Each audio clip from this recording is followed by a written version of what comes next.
श्री गुरुदेवाय नमः। ओम नमः शिवाय। आज की शिव पुराण कथा में आप सभी भक्तों का स्वागत है। आज की कथा में श्री शतरुद्र संहिता 8वां अध्याय भैरव अवतार।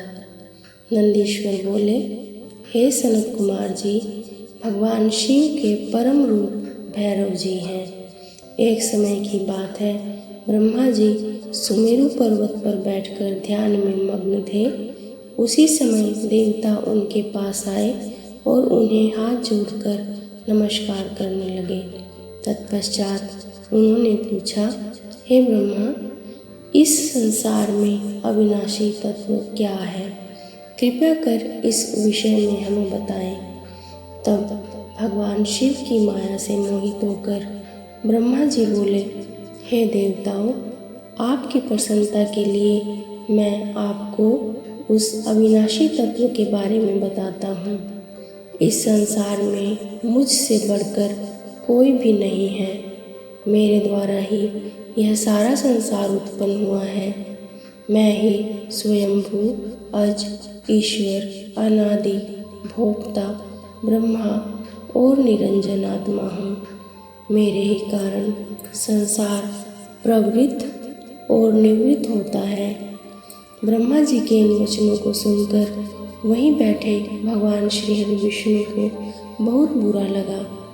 तब श्री हरि ब्रह्मा जी को समझाते हुए बोले कि ब्रह्मा, तुम इस प्रकार अपनी स्वयं ही प्रशंसा न करो, क्योंकि मेरी आज्ञा के फलस्वरूप ही तुम इस सृष्टि के रचयिता हो। इस प्रकार ब्रह्मा जी व श्री हरि आपस में लड़ाई करने लगे। दोनों ही अपने को बड़ा और दूसरे को निम्न समझ रहे थे। तब उन्होंने अपने को उच्च सिद्ध करने के लिए वेदों का स्मरण किया। फलस्वरूप चारों वेद वहाँ उपस्थित हो गए। जब ब्रह्मा जी और श्री हरि विष्णु ने उन चारों वेदों से अपनी श्रेष्ठता के संबंध में पूछा, तब सर्वप्रथम ऋग्वेद भगवान शिव का स्मरण करते हुए बोले, हे ब्रह्मा, हे श्री हरि, जिसके भीतर समस्त भूत निहित हैं तथा जिसके द्वारा सब कुछ प्रवृत्त होता है, जिन्हें इस संसार में परम तत्व कहा जाता है, वह एक भगवान शिव ही हैं। तब यजुर्वेद बोले कि उन परमेश्वर भगवान शिव की कृपा से ही वेदों की प्रामाणिकता भी सिद्ध होती है। उन्हीं भगवान शिव शंकर को संपूर्ण यज्ञों तथा योग में स्मरण किया जाता है। तत्पश्चात सामवेद बोले कि जो समस्त संसार के लोगों को भरमाता है और जिसकी खोज में सदा ऋषि मुनि लगे रहते हैं, जिनकी कांति से सारा विश्व प्रकाशमान होता है, वह त्रयंबक महादेव जी हैं। इस पर अथर्ववेद बोल उठे, भक्ति से साक्षात्कार कराने वाले तथा समस्त दुखों का नाश करने वाले एकमात्र देव भगवान शिव ही हैं। वेदों द्वारा कहे गए इन वचनों को सुनकर ब्रह्मा और विष्णु बोले, हे वेदों, तुम्हारे वचनों से सिर्फ तुम्हारी अज्ञानता ही झलकती है। भगवान शिव तो सदा नंगे रहते हैं, अपने शरीर पर भस्म धारण करते हैं। उनके सिर पर जटाजूट व गले में रुद्राक्ष है। वे सर्पों को भी धारण करते हैं। भला शिव को परम तत्व कैसे कहा जा सकता है? उन्हें परम ब्रह्म किस प्रकार माना जा सकता है?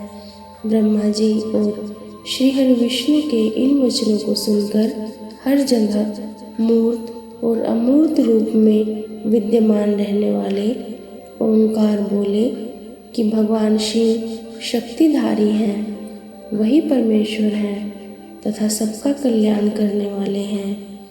वे महान लीलाधारी हैं और इस संसार में सब कुछ उनकी आज्ञा से ही होता है। ओंकार की बातें सुनकर भी ब्रह्मा जी और विष्णु जी की बुद्धि में ये बातें नहीं आई और वे इसी प्रकार आपस में लड़ते रहे। उनका विवाद खत्म होने का नाम ही नहीं ले रहा था। तभी उन दोनों के बीच में एक विशाल ज्योति प्रकट हो गई। इस विशाल ज्योति का न तो आरंभ था और न ही कोई अंत। उस अग्नि की ज्वाला से ब्रह्मा जी का 5वां मुख जलने लगा। उसी समय कल्याणकारी भगवान शिव वहाँ प्रकट हो गए। ब्रह्मा जी शिव से बोले, हे पुत्र, तुम मेरी शरण में आओ, मैं तुम्हारी रक्षा करूँगा। तुम मेरे सिर से ही प्रकट हुए हो। तुमने प्रकट होकर रोना आरंभ कर दिया था, इसी कारण मैंने तुम्हारा नाम रुद्र रखा था। ब्रह्मा जी के इस प्रकार के वचनों को सुनकर सर्वेश्वर भगवान शिव को भी क्रोध आ गया। उनके क्रोध से तत्काल ही एक पुरुष उत्पन्न हो गया। उसका नाम भैरव था। भगवान शिव ने उस पुरुष को आदेश देते हुए कहा, हे कालराज, तुम साक्षात काल के समान हो, इसलिए आज से तुम जगत में काल भैरव के नाम से विख्यात होंगे।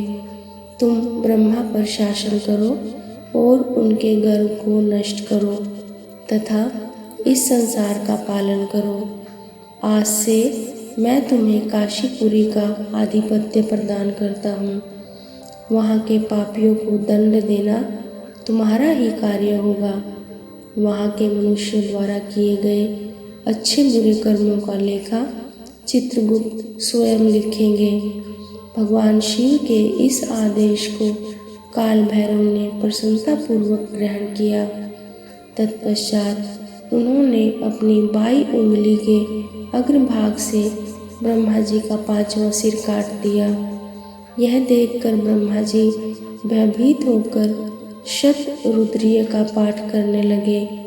भगवान शिव की कृपा से दोनों के बीच का विवाद तुरंत समाप्त हो गया। उन्हें शिवजी का अपमान करने पर अत्यंत पछतावा होने लगा। भगवान शिव भक्त वत्सल हैं और अपने भक्तों का सदैव कल्याण करते हैं। उन्होंने ब्रह्मा जी और विष्णु जी को भी क्षमा करके उन्हें अभय प्रदान कर दिया। तत्पश्चात भगवान शिव ने काल भैरव को आज्ञा प्रदान की कि वे सदा ब्रह्मा और विष्णु का आदर करें और पापियों को दंड प्रदान करें। 9वां अध्याय भैरव जी का अभिवादन। नंदीश्वर बोले, हे सनत कुमार जी, भगवान शिव का आशीर्वाद पाकर भैरव जी कालों के भी काल हुए। उन्होंने अपने प्रभु भगवान शिव की आज्ञा से कपालिक व्रत को धारण किया। काल भैरव हाथ में कपाल लेकर काशी नगरी की ओर चल दिए, परंतु ब्रह्म हत्या नामक कन्या उनके पीछे लग गई। एक दिन जब काल भैरव कपालिक वेश धारण करके भगवान नारायण के स्थान पर गए, तब त्रिनेत्रधारी भगवान शिव के भैरव रूप को आता देखकर सब देवताओं व ऋषि मुनियों ने हाथ जोड़कर उन्हें प्रणाम किया और उनकी स्तुति करने लगे। भगवान विष्णु ने अपनी प्रिया देवी लक्ष्मी से कहा, हे देवी, आज हम दोनों धन्य हो गए जो हमने भगवान शिव के काल भैरव रूप का दर्शन किया। इन्हीं ने इस पृथ्वी को धारण कर रखा है। यह भगवान शिव ही शरणागतों को शांति प्रदान करने वाले तथा सभी तत्वों से युक्त हैं। यही सब प्राणियों के अंतर्यामी और अपने भक्तों को सब कुछ प्रदान करने वाले और उनकी कामनाओं को पूरा करने वाले हैं। इनके दर्शनों से ही मनुष्य सब बंधनों से मुक्त हो जाता है। काल भैरव जी को इस प्रकार भिक्षा मांगते हुए देखकर भगवान श्री हरि विष्णु ने उनसे प्रश्न किया कि हे भगवान, आप तो तीनों लोकों का राज्य प्रदान करने वाले हैं, भला आपको भिक्षा मांगने की क्या आवश्यकता पड़ गई। तब विष्णु जी के इस प्रकार के वचनों को सुनकर काल भैरव जी बोले, हे नारायण, मैंने ब्रह्मा जी के 5वें सिर को काट दिया था, इसलिए अपने द्वारा किए गए पाप का पश्चाताप करने हेतु मैं यह कर रहा हूँ। तब काल भैरव के इन वचनों को सुनकर भगवान विष्णु बोले, हे भैरव, आप तो समस्त दुखों का नाश करने वाले विघ्नहर्ता हैं। आप सदा ही लीलाएं करते रहते हैं। तब देवी ने भिक्षा के रूप में मनोरथी नाम की विद्या भैरव जी के भिक्षा पात्र में डाल दी। भिक्षा प्राप्त करके भैरव जी अन्य स्थान की ओर चल पड़े। तभी विष्णु जी ने भैरव जी के पीछे जाती हुई ब्रह्म हत्या को देखा और उससे कहा कि वह शिव जी का पीछा छोड़ दे। परंतु ब्रह्म हत्या ने कहा कि इस बहाने ही मैं शिव जी की सेवा करती हूँ। यह कहकर ब्रह्म हत्या फिर भैरव जी का पीछा करते हुए काशी नगरी के समीप आ गई। वहाँ पहुँचते ही ब्रह्म हत्या पाताल में समा गई और ब्रह्मा जी का सिर भैरव जी के हाथ से छूटकर पृथ्वी पर गिर पड़ा। जिस स्थान पर काल भैरव जी के हाथ से ब्रह्मा जी का 5वां सिर गिरा था, वह स्थान कपाल मोचन तीर्थ के रूप में प्रसिद्ध हो गया। जब तक भैरव जी पूरी पृथ्वी का भ्रमण करके काशी नहीं पहुँचे, उनके हाथ में ब्रह्मा जी का सिर चिपका रहा और काशी पहुँचते ही वह छूट गया। इसलिए काशी नगरी को पापनाशिनी माना जाता है और यह सत्पुरुषों द्वारा सदा सेवनीय है। जो मनुष्य शुद्ध हृदय से कपाल मोचन भैरव जी का स्मरण करता है, उसके जन्म जन्मांतरों के पाप नष्ट हो जाते हैं। कपाल मोचन तीर्थ में जाकर विधि पूर्वक पिंडदान और देव पितृ तर्पण करने से मनुष्य ब्रह्म हत्या के पाप से भी छुटकारा पा लेता है। प्रतिदिन भैरव जी का दर्शन करने से मनुष्य के समस्त पापों का नाश हो जाता है। काशी में रहने वाला जो पुरुष कृष्ण अष्टमी के दिन या मंगलवार को भैरव जी के दर्शन करता है, उसके सभी पाप नष्ट हो जाते हैं। 10वां अध्याय नरसिंह लीला वर्णन। नंदीश्वर बोले, हे प्रभु, शार्दुल नामक भगवान शिव के अवतार के बारे में मैं तुम्हें बताता हूँ। कल्याणकारी भगवान शिव ने एक बार अग्नि के समान जलते हुए शरभ रूप को भी धारण किया था। वैसे तो भगवान शिव अपने भक्तों की रक्षा करने और उनका कल्याण करने हेतु अनेक अवतार धारण करते हैं, जिनकी गणना करना असंभव है। एक बार अपने द्वारपालों विजय और जय को दिए गए शाप के कारण वे दोनों दिति पुत्र कश्यप जी के पुत्रों के रूप में उत्पन्न हुए। पहला पुत्र हिरण्यकशिपु और दूसरा हिरण्याक्ष रूप में विख्यात हुआ। इन दोनों ने घोर तपस्या करके ब्रह्मा जी से वरदान प्राप्त कर लिया और पूरे संसार में उपद्रव करना आरंभ कर दिया।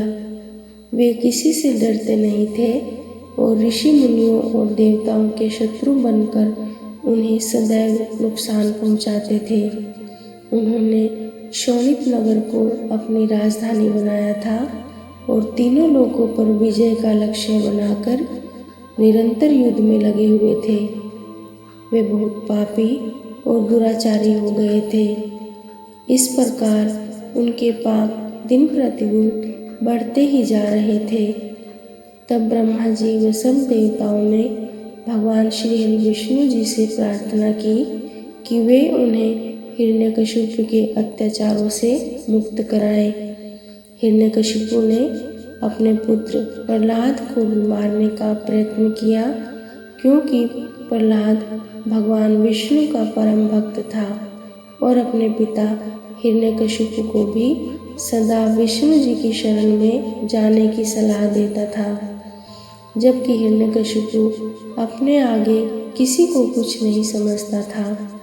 वह स्वयं को भगवान मानता था और अपनी प्रजा से अपनी पूजा करने के लिए कहता था। एक दिन हिरण्यकशिपु ने प्रहलाद को मार डालने के लिए उसे एक विशाल खंभे पर बांध दिया। भक्तवत्सल अपने भक्तों को कष्ट में देखकर सदा ही उनकी रक्षा के लिए आते हैं। भगवान विष्णु ने नरसिंह का रूप धारण किया, जो कि आधा मनुष्य का था और आधा सिंह का, और उसी खंभे को फाड़कर प्रकट हो गए। उन्होंने देखते ही देखते युद्ध करने आए सभी दैत्यों का संहार कर दिया। तत्पश्चात हिरण्यकशिपु को भी अपनी गोद में लिटाकर अपने नाखूनों से उसका शरीर फाड़ दिया। हिरण्यकशिपु के मरते ही सब देवता आनंदित हो उठे, परंतु जब नरसिंह रूप धारण किए हुए भगवान विष्णु का क्रोध शांत नहीं हुआ तो सभी चिंतित हो गए। तब अपने आराध्य भगवान विष्णु का क्रोध शांत करने के लिए उनके भक्त प्रहलाद ने उनकी स्तुति की। प्रहलाद की स्तुति से प्रसन्न होकर विष्णु जी ने उन्हें गले से लगा लिया, परंतु फिर भी उनके क्रोध की ज्वाला शांत नहीं हुई। तब सब देवता भक्त वत्सल कल्याणकारी भगवान शिव की शरण में गए और उनसे विष्णु के क्रोध को शांत करने की प्रार्थना की। उनकी प्रार्थना सुनकर सर्वेश्वर शिव ने उन्हें कहा, हे देवताओं, आप लोग चिंता का त्याग करके अपने अपने धाम को जाइए। मैं भगवान श्री हरि विष्णु को अवश्य शांत करूँगा। तब देवता प्रसन्नतापूर्वक अपने धाम को चले गए। 11वां अध्याय शरभ अवतार।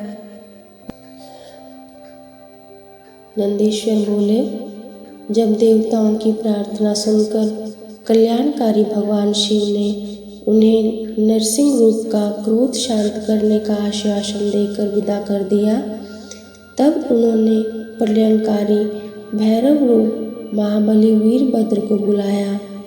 वीरभद्र को आदेश देते हुए शिवजी बोले, हे भैरव, नरसिंह के क्रोध की अग्नि को शांत कर देवताओं के भय को दूर करो। यदि वे आपके समझाने से न माने तो आप मेरे भाव भैरव का रूप दिखाकर उन्हें शांत करना। भगवान शिव की आज्ञा का पालन करते हुए भैरव तुरंत ही नरसिंह जी का क्रोध शांत करने के लिए चल पड़े।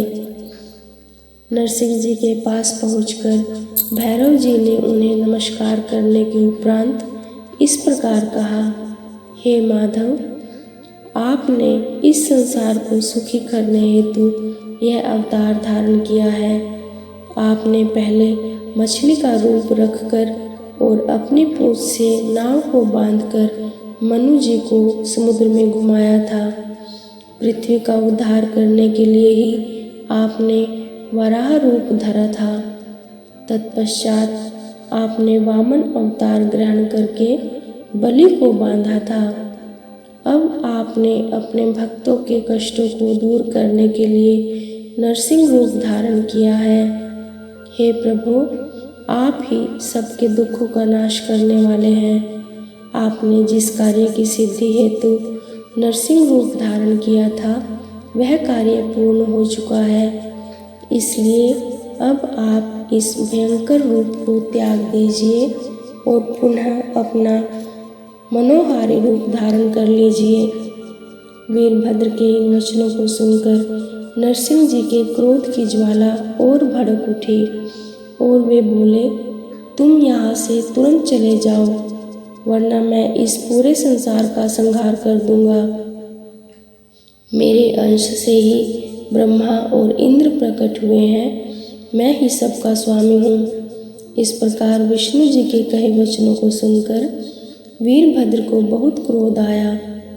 वे बोले, क्या आप संसार के संहर्ता भगवान शिव को भी नहीं जानते हैं?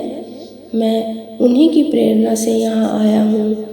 आप अहंकार का त्याग कीजिए, क्योंकि न तो आप इस सृष्टि के सृजन करता है, न पोषण करता और न ही संहार करता। उन्हीं परमेश्वर शिव की कृपा से आप अनेक अवतार धारण करते हैं। आपके कर्म रूपधारी का शिर भगवान शिव की अस्थि माला की शोभा बढ़ा रहा है। आपके पुत्र ब्रह्मा का 5वां सिर भी मैंने काट लिया है। इस संसार में हर तरफ भगवान शिव की ही शक्तियाँ फैली हुई हैं। उन भक्त वत्सल शिव की ही शक्ति से आप मोहित हो रहे हो। हे नरसिंह, आप तत्काल ही अपने इस क्रोध और अहंकार को छोड़कर पुनः अपने शांत रूप में आ जाएं, अन्यथा भगवान शिव की आज्ञा से यहाँ पधारे मुझ भैरव रूपी क्रोधी का वज्र आप पर पड़ेगा, जिससे आप तत्काल मृत्यु को प्राप्त हो जाओगे। 12वां अध्याय, शिव द्वारा नरसिंह के शरीर को कैलाश ले जाना। सनत कुमार जी बोले, नंदीश्वर जी, भगवान शिव के अवतार काल भैरव ने जब क्रोधित होकर नरसिंह रूप धारण किए विष्णु जी को इस प्रकार क्रोध से फटकारा, तब आगे क्या हुआ? क्या उन्होंने भैरव जी की आज्ञा का पालन किया या फिर क्रोधित काल भैरव ने श्री विष्णु जी के नरसिंह रूप का संहार कर दिया? नंदी, आप जल्दी से मेरी इस जिज्ञासा को शांत करिए। महामुने सनत कुमार जी के इन वचनों को सुनकर नंदीश्वर बोले, भैरव जी के वीरभद्र रूप के इन वचनों को सुनकर नरसिंह जी, जो कि पहले ही क्रोध से भरे हुए थे, और अधिक क्रोधित होकर वीरभद्र पर झपट पड़े। तब वीरभद्र ने उन्हें अपनी भुजाओं में कसकर पकड़ लिया। वीरभद्र के इस प्रकार पकड़ने से नरसिंह जी अत्यंत व्याकुल हो उठे। तत्पश्चात वीरभद्र ने उन्हें इसी प्रकार कसकर पकड़े रखा और उन्हें लेकर उड़ गए। वे उन्हें उड़ाकर परम पावन शिव धाम ले गए और ले जाकर शिव जी के वाहन वृषभ के नीचे पटक दिया। इस प्रकार जोर से नीचे फेंक दिए जाने पर नरसिंह रूपी भगवान श्री हरि विष्णु व्याकुल हो उठे। यह देखकर सभी देवता और ऋषि मुनि देवादिदेव भगवान शिव की स्तुति करने लगे। भगवान शिव की माया से ग्रसित होकर भगवान श्री हरि विष्णु का शरीर भय से कांपने लगा। भयभीत होकर विष्णु जी नरसिंह अवतार में त्रिलोकीनाथ भगवान शिव की स्तुति करने लगे। वे प्रभु के सामने नतमस्तक होकर खड़े हो गए। नरसिंह भगवान परमेश्वर सिर से परास्त हो गए, उनकी शक्तियाँ क्षीण हो गई। वीरभद्र भैरव ने नरसिंह की सभी शक्तियों पर अपना अधिकार स्थापित कर लिया। सभी देवता हाथ जोड़कर कल्याणकारी भगवान शिव के यश का गान करने लगे। तब देवताओं द्वारा की गई स्तुति से प्रसन्न होकर महेश्वर शिव बोले, हे देवताओं, अब आपको घबराने अथवा भयभीत होने की कोई आवश्यकता नहीं है। वीरभद्र भैरव द्वारा इस प्रकार विष्णु जी के नरसिंह रूप को पराजित करना एक लीला मात्र है। इससे भगवान श्री हरि विष्णु की महत्ता पर कोई प्रभाव नहीं पड़ेगा। मेरे सभी भक्त मेरे साथ साथ विष्णु जी की भी आराधना किया करेंगे। यह कहकर भगवान शिव नरसिंह जी के शरीर को अपने साथ लेकर कैलाश पर्वत पर चले गए। तब भगवान शिव ने अपनी मुंडमाला में नरसिंह का मुख भी शामिल कर लिया। ओम नमः शिवाय। आज की कथा में इतना ही। शेष कथा अगले भाग में। श्री शिवार्पणमस्तु।